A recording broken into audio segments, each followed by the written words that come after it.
The book that I chose to do my project on is called I'm Sorry, Said Denny. It is written by Sally Gigliotti.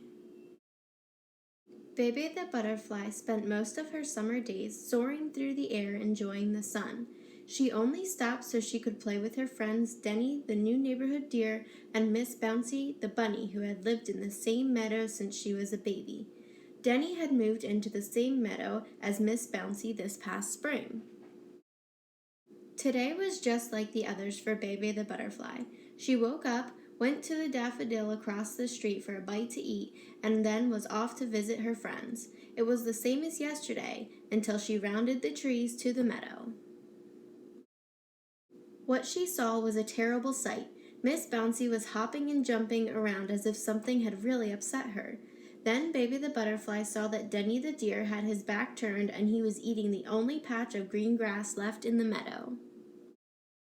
Bebe arrived just as Miss Bouncy started to cry. "What's wrong, Miss Bouncy?" asked Bebe. Through her tears, Miss Bouncy replied, "It's Denny. He came over to my patch of grass this morning, and without asking, he began eating it, and now it's almost gone." Bebe landed on the ground in front of her upset friend and looked up at her. Bebe's beautiful yellow and black wings glimmered in the morning sun and made Miss Bouncy feel just a little bit better.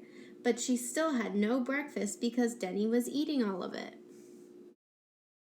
Then Bebe flew off and landed atop Denny's back. Bebe asked him, "Did you ask if Miss Bouncy would mind sharing her grassy meadow with you? She has been living here and eating for years, and there is not much grass left, and now you have eaten all of it." "No, I didn't ask. I thought she knew that since I moved in, I would be eating here too. If I didn't eat here, I would have to walk across the field to the old farm for breakfast.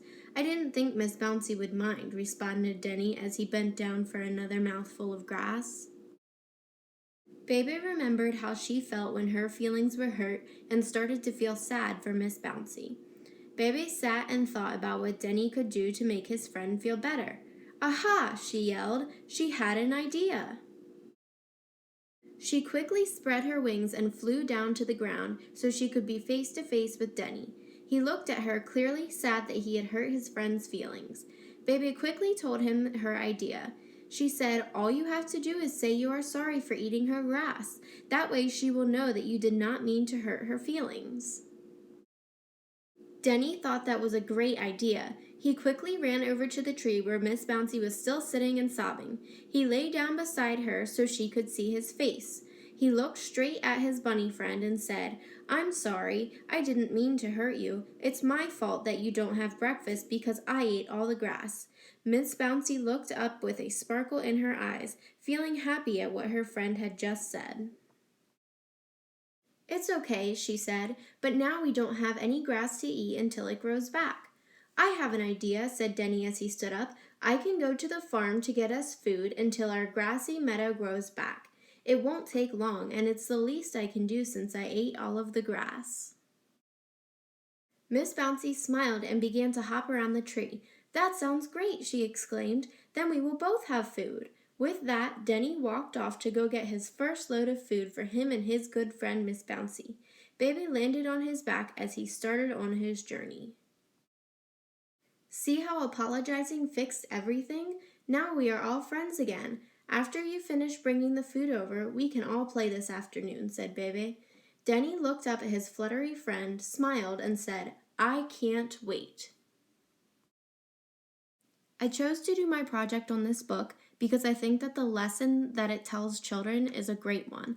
It teaches them about manners and how to work together as friends, and it can go towards classmates as well. To incorporate this book into the classroom, I would first read it to my class as a whole, and then I would talk to them about the different lessons that they learned during it and what it means to say that they're sorry to their friends.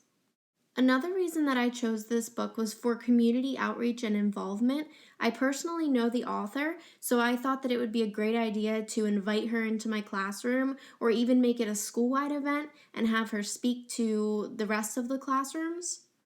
Having the children get to know an author in their community would be great for them because they feel like it would be a superstar, and it also would allow them to look at a different career choice. So, not only is this incorporating manners, it's also incorporating community outreach and career paths possibilities.